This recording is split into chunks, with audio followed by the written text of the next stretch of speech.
Hey there, welcome to the Guide to Surrogacy, the interviews. Now, you've heard plenty from me over the series from an intended parent's point of view, but this series is going to be speaking to some of the other people involved in the surrogacy journey, which is, as you will be aware, one of the most rewarding and misunderstood journeys that a human can go on. In today's episode, we will be speaking to Jemma, a straight surrogate, so her bits have been involved and not involved, and she's also done some egg donating. She's also done some egg donating. Jemma works at the organisation Surrogacy UK, who helped myself and Michael have a child, and I met up with her recently at their annual conference. Let's get stuck in, shall we? Welcome, Jemma. So, hi, I'm Jemma, and I joined Surrogacy UK in 2018. And I joined the organisation just after I had been an anonymous egg donor. So I looked into egg donation because my mum's partner, Rachel, unfortunately had to have a hysterectomy. And it was at that moment that I thought, I've got 3 kids of my own, fell pregnant quite easily. I think I was quite naive in thinking that because I'd got pregnant really easily that everybody else could. And when Rachel said that she had to have a hysterectomy, I just instantly said, have my eggs. I'll do it. I don't need them. And unfortunately, they couldn't save Rachel's ovaries or anything. They had to take the whole lot out. So it was really, really sad to witness her childlessness. And part of me felt very, very guilty. So I thought if I can't help Rachel, I could help someone else. So I went on to be an anonymous egg donor, and I helped a wonderful couple, and I had an amazing journey. But one thing that struck me afterwards was that I'd never know who they were, and were the parents of that egg donation ever going to be honest with their children. And that really made me feel a bit wobbly, in the sense that I don't regret it, but I personally wouldn't choose to do anonymous again. That's when I looked into surrogacy. That's when my mum, my partner, my kids weren't surprised that I'd already got it kind of in my train of thought. I was going to ask, how was their reaction when you decided that was the route to go down? Yeah, they wasn't shocked at all. I was really, really lucky that they were very supportive. Stephen, my partner, fiance, I don't know. I think he kind of thought, this is what Gemma's meant to do. It's her calling, and I included him in it as much as he showed willing. And I joined. I met a lovely couple. I thought I'd do it once, meet some nice people, and then crack on with my life. And it's been quite the opposite. So your first journey, how many journeys have you done? 4. So we've talked a little bit in previous videos about different types of surrogacy, and you've done both. I've been everywhere. Can you just explain briefly about the 2 types of surrogacy, and I suppose a little bit of your thoughts, having done both, on how that was as a journey, I guess. Okay, so when we joined, we didn't really have preference to who we helped. We kind of just went into it with an open book, and the main ingredient was to have that connection with a couple, and everything else, if you have that connection, will follow. So we helped a heterosexual couple for our first journey, just because that's who we bonded with. It wasn't, we want to help a certain type of couple. And then we went on to have a wonderful journey with them. And then during our get to know with our first couple, we unknowingly met our second couple. They were at every social we went to. And by the time I was 3 months post-birth in my first team, they were still waiting, and it just naturally aligned. Went on to have another surrogate baby with them. And then we planned to do a sibling with my second journey. So they were both host surrogacy. So their embryo. Which means? Yeah, the host surrogacy means I'm just the oven and they create their own embryos. So there's no genetics involved. So my first 2 journeys were host. My third journey was host/straight KED. Now, KED is known egg donation. And I met a same-sex male couple during an online SUK social. And we was in 2020, so the COVID rules were still pretty much quite strict. I'd never picked from a profile before, and it was something that was a little bit out of my depth. I'm quite a big character. You kind of have to meet me to know if you're going to like me. And I just went for it. I saw them at a few online socials. They seemed to have been waiting maybe 3 years at this point. And I just they were the underdog. They're both foreign, no family here. They've been waiting 3 years. And I just thought, you know what? Fuck it, I'm just going to go for it. And my mum said to me, why do you keep reading their profile? You keep going back to it. And she was like, just do it. Just do it. So we did. And we went on to create a wonderful KED team, which means no egg donation. And at this point, did you know you were going to go any further? No, I told them I'll never be your surrogate. I want to just give you the eggs that I've got left while I'm still youngish, and get you off in the starting blocks to create some embryos for the future.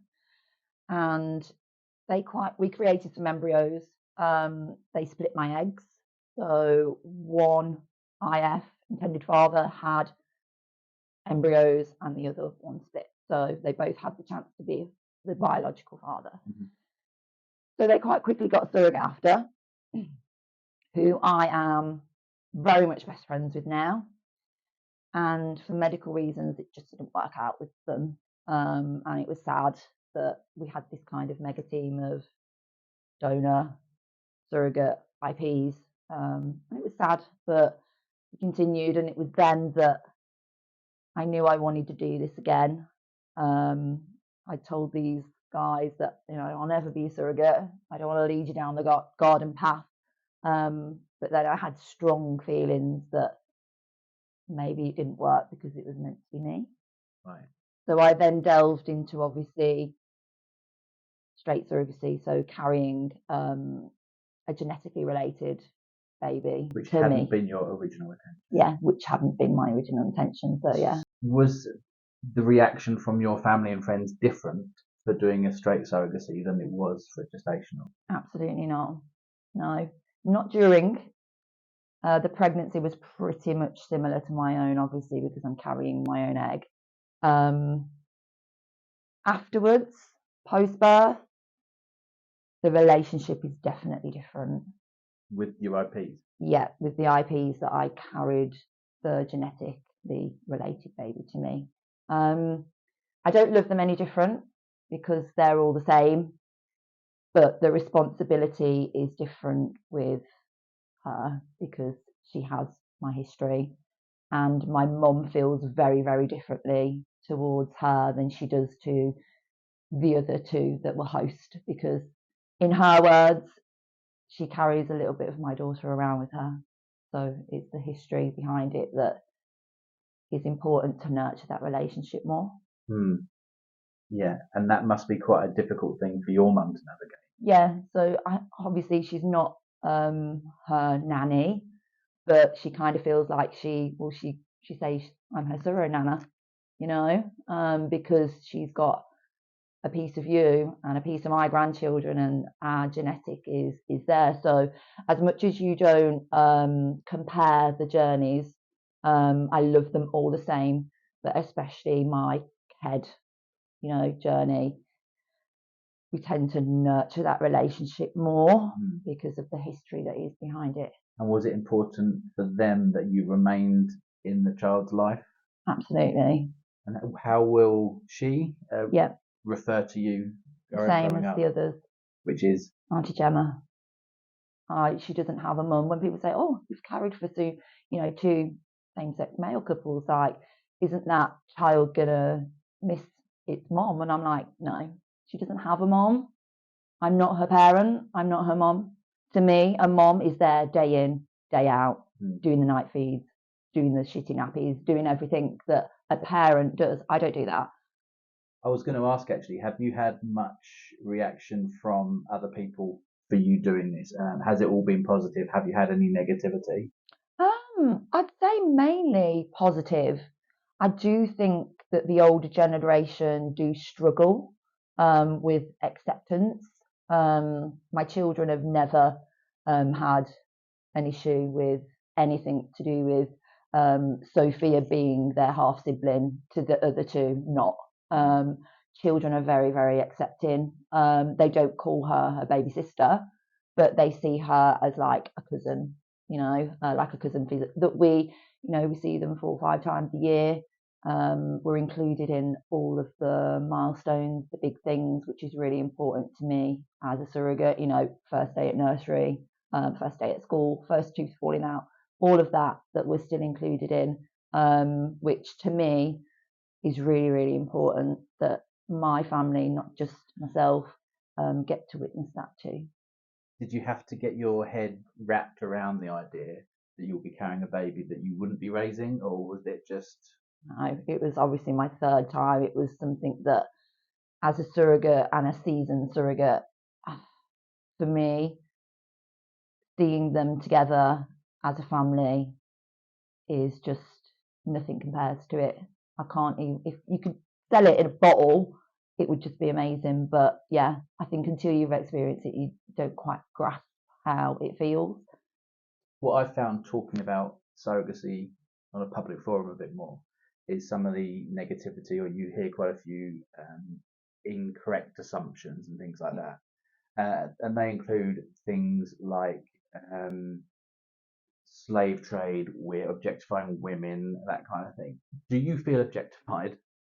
Nobody can tell me what to do. I will do what I want to do, and you've probably heard it lots of times, but when people say to me, why do you want to be a surrogate? Why have you been a surrogate? And it's because I can, and I want to, and I love being pregnant, and what's 10 months of being pregnant is a very short amount of time to then change somebody's whole life, and it's very, very, very addictive. I only planned to do this once, and here I am. Is that an endorphin thing from the whole thing? Oh, massively, massively, massively. Even Stephen, to a certain degree, when he witnessed, our first IPs with their baby for the first time, and I think he even whispered in my ear, like, we need to do this again. He got the bug for it because of we'd had our own children, so we'd had that moment of having our baby placed on our chest for the first time and how that feels. And yeah, it's just something that has become my whole life, and for the right reasons. One of the other things that I hear is you're buying a baby, there's a lot of payment involved, that kind of thing. And then there's also this twin conversation going about surrogacy being altruistic. Now, can you talk a little bit about what a surrogate actually would receive? And are you happy just being called a surrogate? Because that, to me, also dismisses everything else that you are.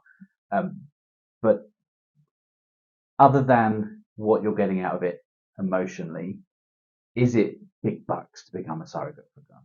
I didn't earn 1 penny from being a surrogate, and I would never want to be paid to be a surrogate. Yeah, it's just something that I'm really advocate for, is that we do it because we want to help people. We don't want to earn anything from it, because then it becomes really transactional. And then, for instance, the intended parents could tell me what to wear, what to eat, what to do, how to birth. That's just not for me. I'm very strong in my ways that, I've done this before. I know what I'm doing. I would never, ever do anything that would put a risk to your baby. Like, I'm responsible for that. So, just trust me. that I'm going to put myself in the right place to carry your precious cargo. And you talked earlier a little bit about the moment where the baby went on your IP's chest. How does that feel for you, knowing that you've done that? You know how they feel. But obviously surrogacy has a whole heap of getting to that stage. You know, it's not a quick fix for people that want to wake up one day and think, I want kids today, you know. And I think same-sex male couples get slapped quite a lot. You know, a baby's supposed to have a mum and a dad. Absolutely not. A baby needs love. That is all a baby needs, is love, care, attention. It doesn't matter whether that person is male, male, female, male, female, female. It actually doesn't matter. I did have an old lady say to me actually, about Mother's Day. Like how do you think that your surrogate baby will feel when it's Mother's Day? I was like, well, she won't celebrate Mother's Day because she doesn't have a mom. She has 2 dads, and she will be brought up to know that she already is. No, she knows who I am. She knows she's got 2 dads. Like, and as she gets older, the relationship that we have with them, I'm there. She can ask me, you know. It's not a dirty little taboo secret. Not sat down one day and said, we've got something to tell you. It is literally like normal for them. My first surrogate baby, she's nearly 6, and she's asked me questions along the way. Things like, what was it like with me in your tummy? You know, and that's because her mommy and daddy have instilled that language to her right from as early as I can remember. She could say my name by the time she was like 1.5, you know, so it's something that's very normalized for them. Have you got a bit of a ritual now? You've done this 3 times or 4 times. So after birth or before birth or during pregnancy, is there like a ritual that you go through or habits or anything like that? Absolutely. I have a whole Jemma mantra that probably might not work, but it makes me feel like I'm in control. So for me, the build up to embryo transfer, I cut out literally everything. I eat the right foods, there's no alcohol, I don't work out or anything like that, but making my body in the best environment it can be for that embryo is crucial, because if it didn't work, I can wholeheartedly know that I tried everything that I possibly could. And that's a me thing. That's not IPs, intended parents, putting that pressure on me. That's me. That's my control. Because I kind of feel like when that embryo's in, you can't control what's going to happen. Go big or go home. It's literally whether it's meant to be a baby or it's not meant to be a baby. And I've been really lucky in the respect that the embryos that were created all worked first time. You know, wow. It's not Jemma with the super womb. It's those were meant to be babies. But as in terms of doing little rituals that I do after transfer, go home, put my legs in the air, eating endless amounts of pineapple and Brazil nuts and Mackey's milkshakes, because they're really great for, you know, your embryo and your thickness lining, to get it in the right conditions. Literally everything that someone will tell me will benefit, I do. I'm one of those surrogates that I like to control what goes in and be in control, because as soon as that goes in, I lose control. Yeah. It's a really rocky time for me because it's up to the embryo. I can see why you would want to do all you can to not then end up with any regrets if it doesn't work. Absolutely. I can sleep well knowing that I've tried literally everything to put myself in the best position. What about after you've had the baby? Any little rituals there? What tends to happen in the first few hours after that? I just drink my wine, body weight in wine, literally. Like, I'm not one of those surrogates that will breastfeed or do any of that. Like, my job is done, and I kind of like to get back to as normal as possible. my first journey, my children were still very, very little. I couldn't pick them up or have them sit on my lap. They sacrificed me, they shared me, and I pretty much like to just get back into being with them because they do share you. Your partners do share you, and you could have the most perfect journey, but they still sacrifice sharing you for someone else. And Stephen, my second surrogate baby, we had home birth, and I remember having him and getting out of the pool and delivering the placenta, and then kind of leaving my IPs to have that golden hour with their son. And Stephen and I went up, and I got in the shower, and he helped me get in and out, and then we got into bed and had a cuddle, and he said to me, "Got your back now." And that really struck a chord with me because you don't realise how much they sacrifice you. They are the unsung heroes in all of this, and it wouldn't be able to happen without them. Yeah, I think you're right. The surrogates, partner and family and kids, they're all hugely involved in this process. I literally feel like I wouldn't be here now if my mum in my first journey. So my first journey, I got hyperemesis. So for anybody that don't know what that is, it's abbreviation HG. So it's severe vomiting in pregnancy. So from kind of week 5 to week 14, 15, I was vomiting 40 times a day. It was really, really, really worrying. There were times where my mum thought I could lose my daughter. It was really, really tough, not just for me, but for Stephen, for my mum, for my kids, for my IPs. It was a really nerve-wracking time. So if I hadn't have had that family unit and that support network through it all, I really do believe I wouldn't have been here. I lost like 3 stone in weight. I was constantly in hospital on drips, cocktails of steroids. If I weren't in bed, I was in hospital.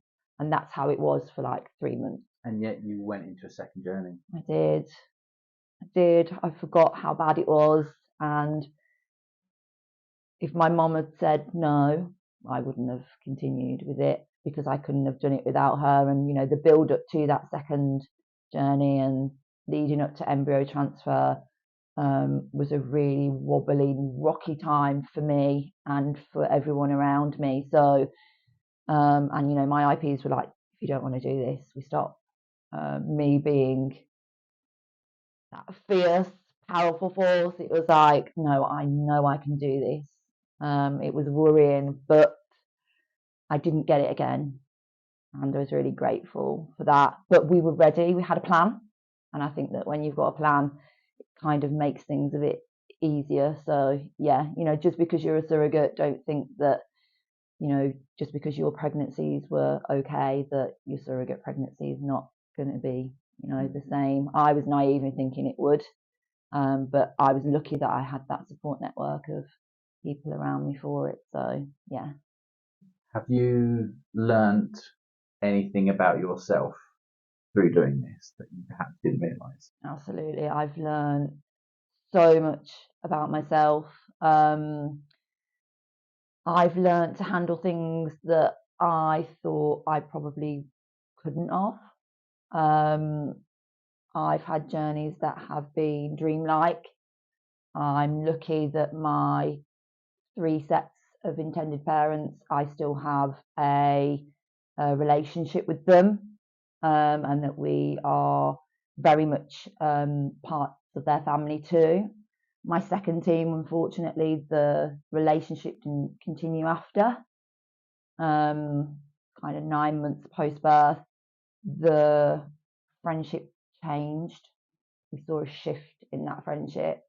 And it was really hard for myself, my family, to kind of grieve people that weren't dead, if that makes sense. And we got through it. And my children learned about friendships and how they can be for a season or not. And it was hard, but we got through it together. But it was disappointing post birth. But we still celebrate that day. we still celebrate his birthday. We still put that birth video on and are proud of what we achieved that day, because you strip it all back and we made not only parents that day, grandparents, there's a whole heap of people that little boy's making happy right now, and no one can take that away from me. That's lovely. Is there one piece of advice you might give someone who was thinking about becoming a surrogate? Be prepared that it can be very addictive. Make sure you've got a really, really good support network around you, because I know I couldn't have done it without them. And also, one thing that I think gets overlooked a lot is find your tribe, because they're so important. I've met so many people, not from just being a surrogate. I'm getting married at the end of the year. My maid of honor is Brenna, who is a surrogate. My best friends are all within Surrogacy UK. So it's not just Jemma who has been a surrogate. It's Jemma who has created this village of people that are now family. Flipping that last question, is there any advice you would give IPs who potentially have been looking for a surrogate for a long, long time and they haven't found one yet? Is there anything that they can do to make themselves more appealing, or what's your thought on that?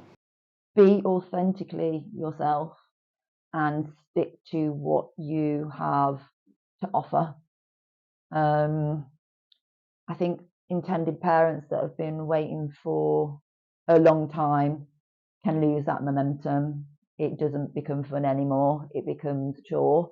I think as long as you are going to face-to-face socials once a month, an online social once a month, that's 2 weekends of your month already.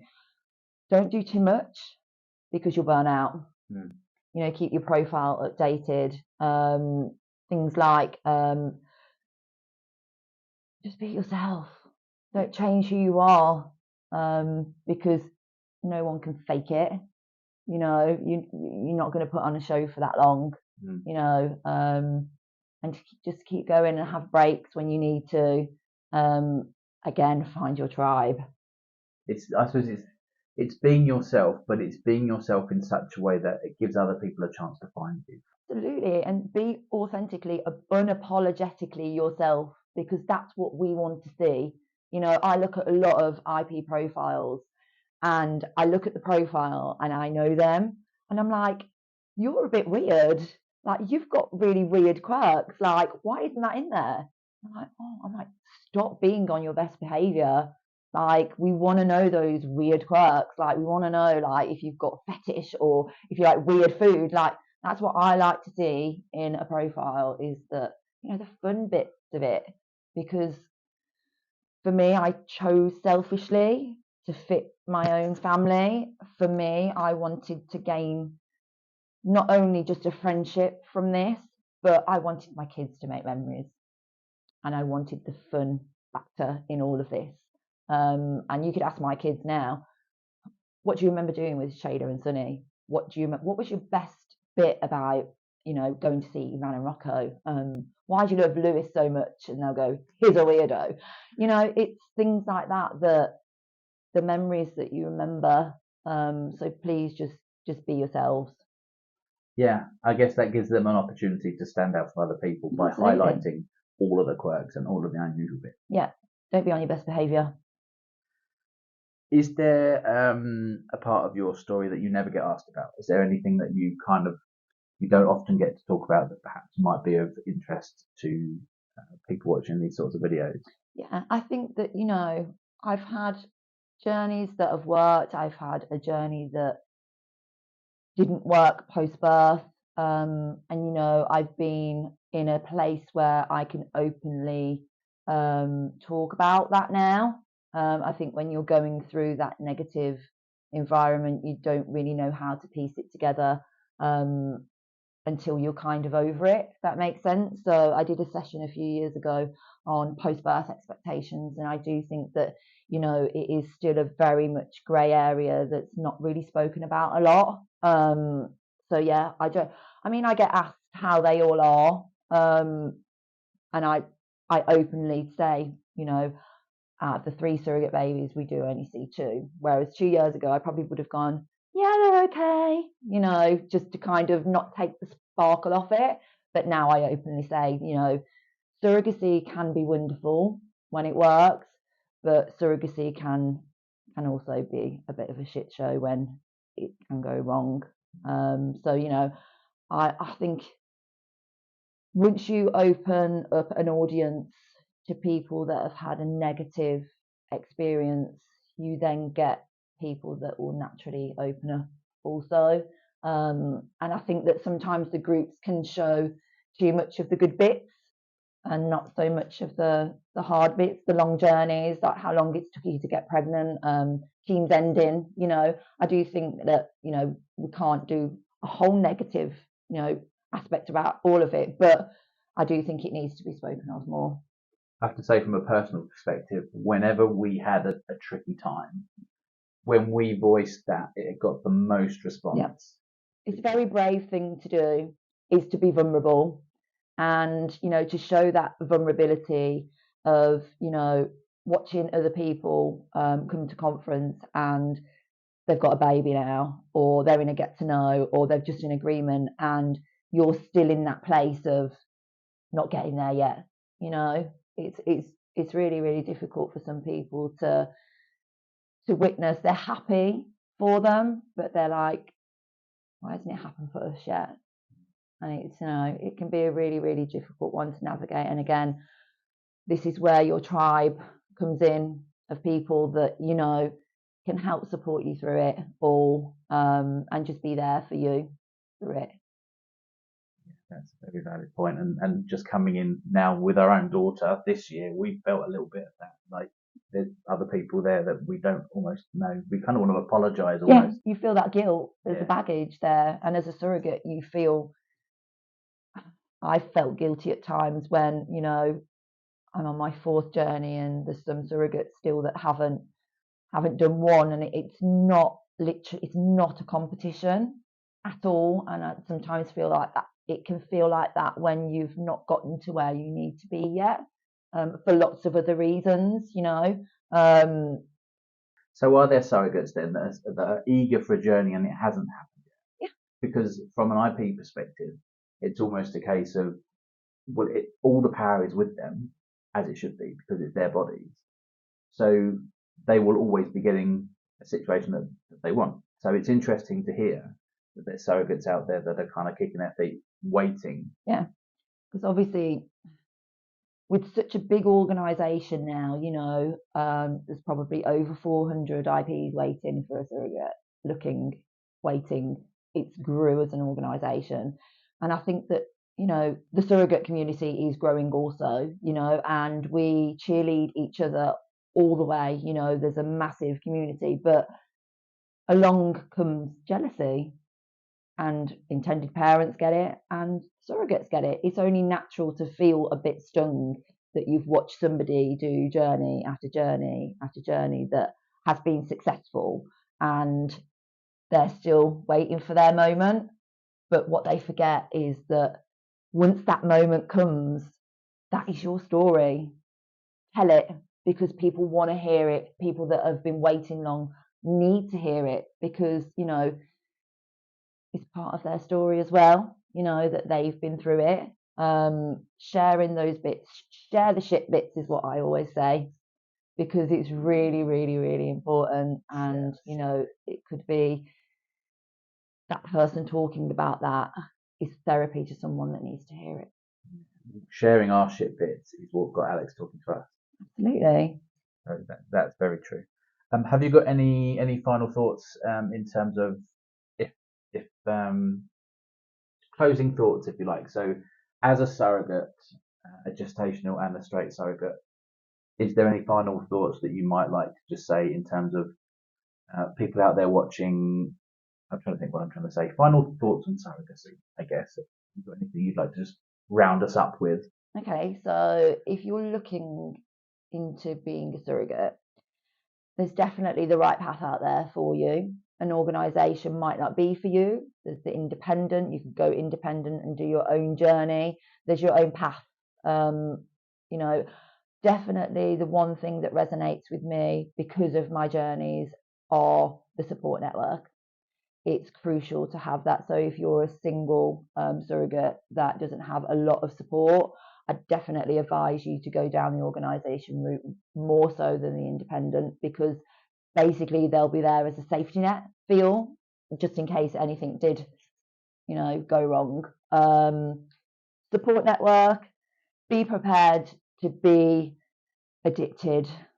I never ever thought that I would, be doing this for a fourth time. And just try and have fun. The main thing, because it can be highs, lows, but I think creating that tribe and finding that tribe and having fun along the way is probably the best bit of advice I can give. And share the shit bits. Share the shit bits. Thank you ever so much for Oh, talking to me. honestly, it's been a pleasure. It's been fun, isn't it? It has been fun. Wonderful. Thanks so much for taking the time to speak to us, Gemma. I hope you found that interesting, people watching. Leave your comments below if you have been inspired to leave some. Like, follow, and subscribe, and catch us next time. And we will be talking to some more people involved in this journey to get their perspectives too. Take care. Thank you very much. Ta-ra.